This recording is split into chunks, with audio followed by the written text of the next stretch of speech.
Our whirlwind tour of linear algebra continues with linear transformations. Here, we'll write linear transformations with hats. For instance, t with a hat, capital letters especially, will be considered to be transformations. A linear transformation, quite simply, is a transformation that's linear.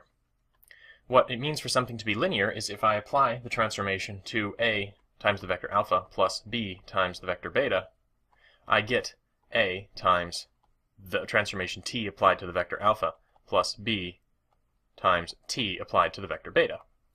If this sort of identity holds, the transformation you're working with is linear.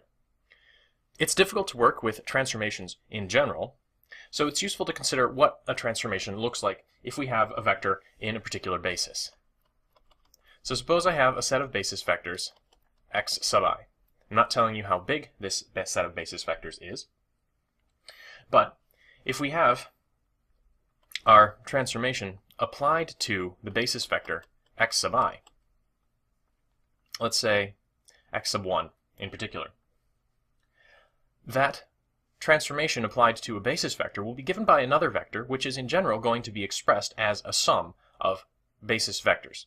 So x1 will be transformed into some number, which I'll write as t11 x1, vector x1, not xi, excuse me, tx1, plus some other number, t21 times the vector x2, plus t31 times the vector x3, etc., up to xn. If I have, say, x2, I get a similar expression, except I'm going to number things slightly differently. I'll say this is the t12 number, is the x1 component of the transformation applied to x2, plus, etc., t22 x2 plus t32 x3 plus, etc. So if I have some vector then, alpha, being expressed as a1 x1 plus a2 x2 plus a3 x3 plus, etc., up to xn, I can write that as a sum over, say, j equals 1 to n of aj times x sub j. And you can find these components, a sub j, the way we described in the last lecture. If I apply this transformation t hat to this vector alpha, I'm going to get a sum of sums. Essentially, the first thing that I'll get is this sum over j of aj, and then the transformation t hat applied to x sub j. But I know what the transformation t hat applied to x sub j looks like. It's going to look something like this. It's going to look like a sum over something I'll call I. But first I have my sum over j, then I have a sum over I, and I'm left with the aj as before, and then these sums, if I'm expressing them as sums, I'll end up with tij times x sub I. So this is just taking these summation expressions and substituting them in for the application of the operator of the transformation t hat to x sub j. You can exchange the order of summations here if you want to find out what the xith component is more straightforwardly. We'll do the sum over I first then, and then we have the sum over j of aj tij gives us the x sub ith component of the operator, the transformation t, applied to the vector alpha. I keep saying operator accidentally here. The connection with hat notation between our operators, for instance p hat in quantum mechanics, and the transformations I'm working with here, t hat, is not coincidental. We will see there's a connection in the linear algebra interpretation of quantum mechanics between operators and transformations. So what we've done here is we've expressed our transformation t hat in a basis, x sub I, with, say, n entries. So we have some n-dimensional space with n basis vectors, and we can express our operator, our transformation, in that basis. What we get is these numbers, t21, t11, etc. It's convenient to represent these numbers as a matrix, instead of just writing out t11, t12, etc. We can take our t hat, our transformation, and in a basis, we end up with numbers, tij. And it's useful to write those tij's in matrix form. Upper left we have t11, then t12, up to t1n. Second row we have t21, t22, up to t2n, going all the way down to tn1, and all the way over to tnn. So that's the structure, and that's how we write these things as matrices. The ijth component here, incidentally, can be found by consideration of the orthogonality of our basis vectors. Tij can be written as x sub I inner product with t, the operator, acting on the basis vector x sub j. So if I apply t to x sub j, we had expressions for that on the previous slide. We got a sum of the x sub j's running from 1 to n. And if we take the inner product using the orthogonality of the x sub I and x sub j basis vectors, we can pull out just the x sub ith component. And that will tell us what the number tij is. So if we have some way of acting with these operators, you have an effective way of finding what the components of your operator are, of your transformation, in the particular basis that you're working with, x sub I. So, in this matrix interpretation, the sums that we expressed on the previous page have a nice interpretation. If I apply the transformation t to the vector alpha, I can write that as, and I'm going to cheat and just copy paste this matrix acting on the vector alpha. If I express alpha in this basis, I could write alpha as alpha 1, alpha 2, up to alpha n as a column vector. And the sums that we expressed on the previous page are exactly the matrix vector product. So treating the vector in our basis as a column matrix, we can do this matrix vector product, this matrix product. And what you end up with is the representation of t hat acting on A in this basis. So these matrix vector products will be a useful way of manipulating vectors and matrices as they represent transformations and states in quantum mechanics. This transformations, of course, can also be combined with each other. You can have a transformation A hat and add a transformation B hat. This, if you imagine applying it to a vector, say alpha, is just going to give you A hat applied to alpha plus B hat applied to alpha. And if you're working with matrices, the A hat plus B hat represented as a matrix, if I want to know the ijth entry of the matrix that represents the sum of these two transformations, it's just going to be A ij plus B ij, the element by element sum of the two matrices treated separately. We can also write out the product of two transformations. For instance, if I have A hat, B hat acting on the vector alpha, you can think about this as the composition, A hat acting on B hat acting on alpha. But it turns out that in matrix representation, this is just the matrix vector matrix product. You can work out all of the sums necessary to figure out what this sort of expression actually looks like in terms of components, and what you get is the summation expression for the matrix product. So we can compose transformations applying one after the other by multiplying their matrices together, and we can apply a sum of two transformations by simply adding the elements of their matrices. So we're going to be working with matrices quite a lot. It helps to know some of the things that we can do with matrices. What are their properties? Well, some things that we can do with matrices. We can take the transpose. The transpose of a matrix, denoted by putting a twiddle over the top of the matrix.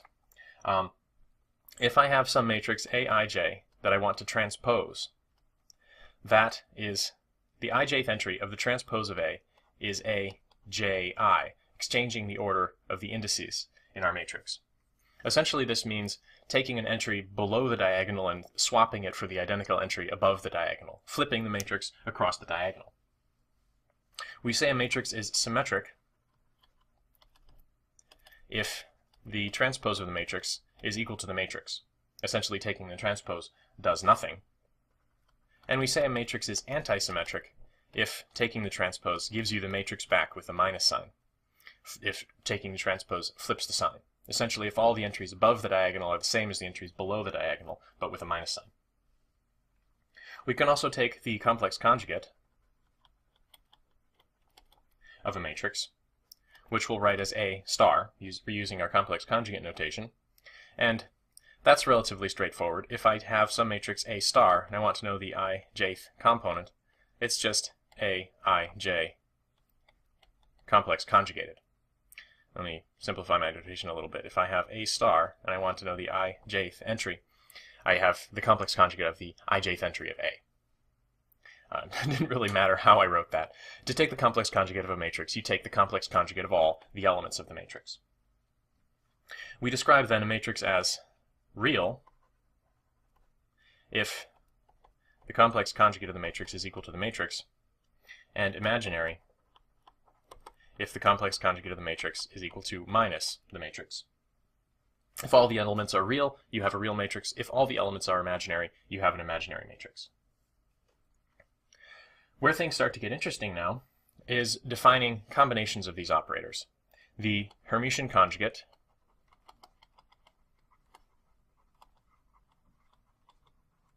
which is also sometimes called the adjoint of a matrix. And the notation here is A dagger. The daggers look much nicer in LaTeX, but this sort of A cross would be read as A dagger. And the Hermitian conjugate, A dagger, is defined to be the complex conjugate transpose of the matrix. Hermitian conjugates have an interpretation in terms of transformations and operators, which we'll come back to. But for now, we describe a matrix as Hermitian if the A dagger is equal to A. The Hermitian conjugate of the matrix is equal to the matrix. Or anti-Hermitian if the Hermitian conjugate is equal to minus the matrix.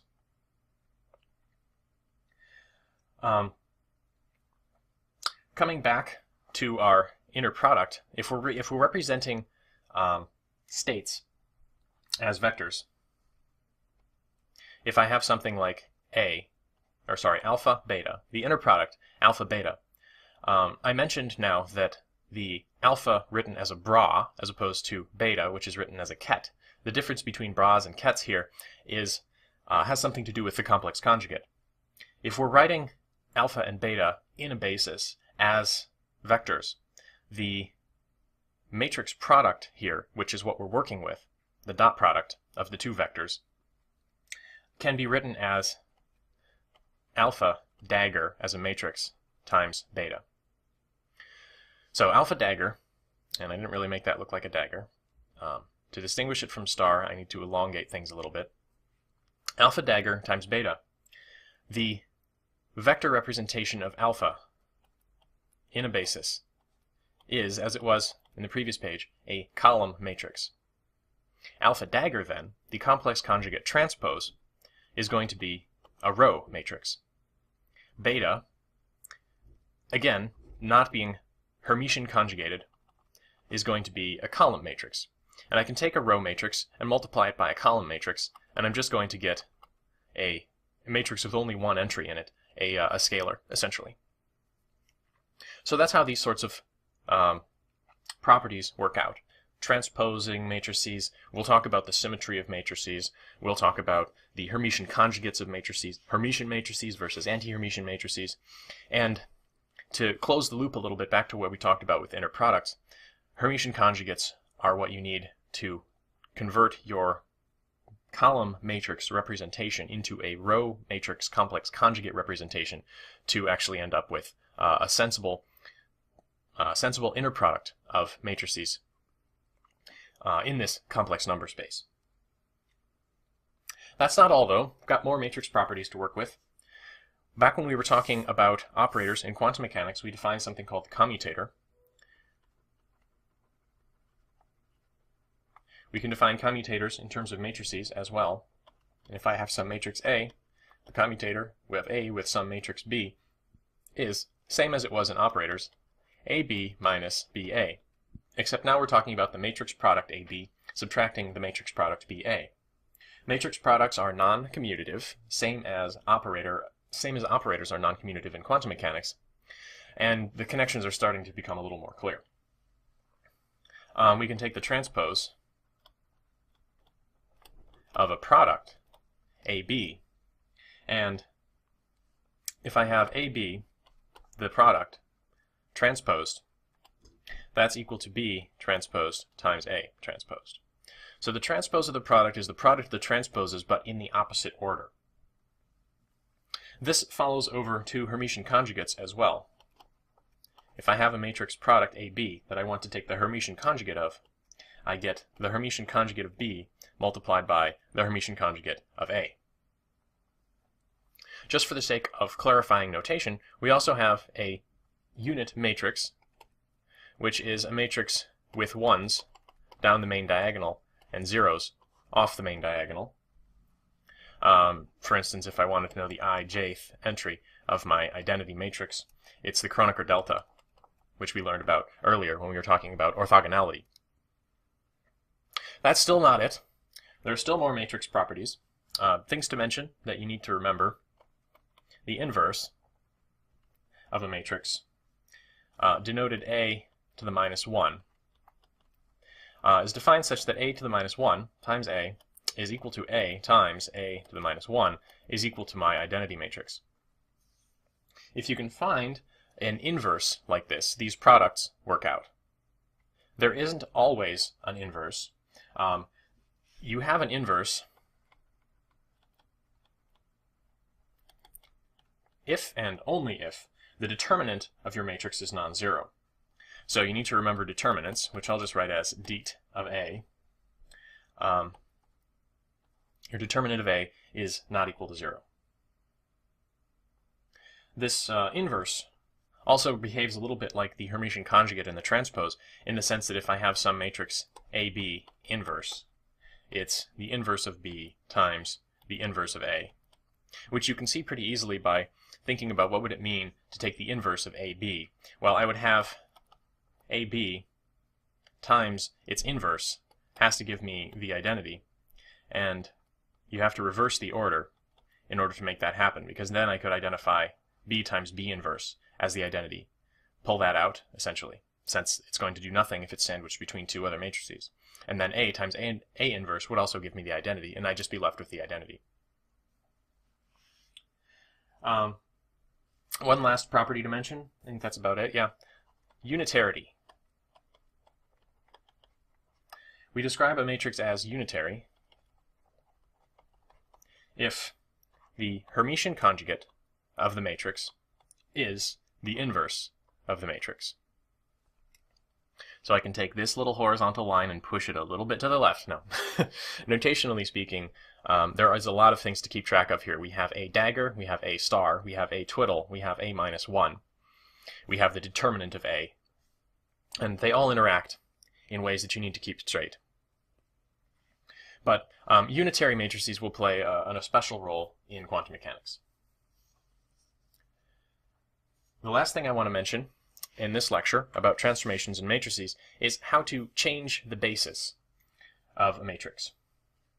So suppose I have some matrix A. That's if I'm going to express some operator A in a basis, let's say basis 1, I'll get the matrix A. If I want to express it in basis 2, I'll get some other matrix, which I'll write, say, A prime. Actually, no. Let's call it B. So B is the matrix that represents the transformation A hat, but in a different basis. If you want to think in 3 dimensions, for example, the transformation A maybe multiplies your x-coordinate by 2. Well, multiplying the x-coordinate by 2 in one basis is going to be different because, for instance, you could have another basis where the y-coordinate was the x-coordinate, and then it would have to multiply the y-coordinate by 2. So your matrix representation would be different. You can think about changing from basis 1 to basis 2. That's going to be yet another transformation. So say I have some transformation that goes from basis 1 to basis 2. That transformation I'm going to call S. So if S takes a vector from basis A, a vector expressed in basis 1, and re-expresses it in basis 2, I can use S to figure out what B is in terms of A. So the first thing you're going to have to acknowledge here is that A acts in basis 1. And if I want an expression for something acting in basis 2, I'm going to have to take my vector from basis 2 back to basis 1, allow A to act on it in basis 1, and then convert back to basis 2. And the way we write that is S times A inverse S times A times S inverse. If I'm allowing this to act on some vector alpha, I can think about S inverse as going from basis 2 to basis 1. So alpha in basis 2, this S inverse alpha is going to be alpha in basis 1. Now that alpha is expressed in basis 1, I can allow A to act on it.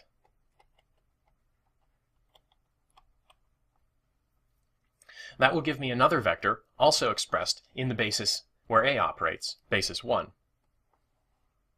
Then I can use S to transform back to basis 2. So if I have a vector in basis 2, I can convert it to basis 1, allow A to act, and then transform back. Now we know how to compose products, or how to compose operators or transformations like this. This matrix is going to be our matrix B, our representation of the operator A in basis 2. So this is how change of basis works. If I have some transformation S that I can use to connect basis 1 to basis 2 and vice versa, then I can take a vector expressed in basis 2, express it in basis 1, allow A to act, and then transform back to basis 2. And if I just treat all 3 of those operations as matrices, you end up with a matrix product that gives you the representation B, which tells you how A acts in basis 2. So essentially B is equal to S times A, I know I keep writing an inverse there, times S inverse, for some S that connects the 2 bases together. So that's about it for matrices. To check your understanding, given this matrix and this vector, calculate these quantities. The Hermitian conjugate of A applied to B, and then the Hermitian conjugate of B left multiplied by the matrix A. And the final question is to figure out how X and Y are related to each other. So just to get you back in the swing of doing matrix operations and figuring out how matrix vector products work. Not xi, excuse me, tx1 plus some other number, t21 times the vector x2 plus t31 times the vector x3, etc., up to xn. If I have, say, x2, I get a similar expression, except I'm going to number things slightly differently. I'll say this is the t12 number, the transformation t applied to the vector alpha, plus b times t applied to the vector beta. If this sort of identity holds, the transformation you're working with is linear. It's difficult to work with transformations in general, so it's useful to consider what a transformation looks like if we have a vector in a particular basis. So suppose I have a set of basis vectors, x sub I. I'm not telling you how big this set of basis vectors is, but is the x1 component of the transformation applied to x2 plus, etc., t2 2 x2 plus t3 2 x3 plus, etc. So if I have some vector then, alpha, being expressed as... Our whirlwind tour of linear algebra continues with linear transformations. Here, we'll write linear transformations with hats. For instance, t with a hat, capital letters especially, will be considered to be transformations. A linear transformation, quite simply, is a transformation that's linear. What it means for something to be linear is if I apply the transformation to a times the vector alpha plus b times the vector beta, I get a times... If we have our transformation applied to the basis vector x sub I, let's say x sub 1 in particular, that transformation applied to a basis vector will be given by another vector, which is in general going to be expressed as a sum of basis vectors. So x1 will be transformed into some number, which I'll write as t11 x1, vector x1,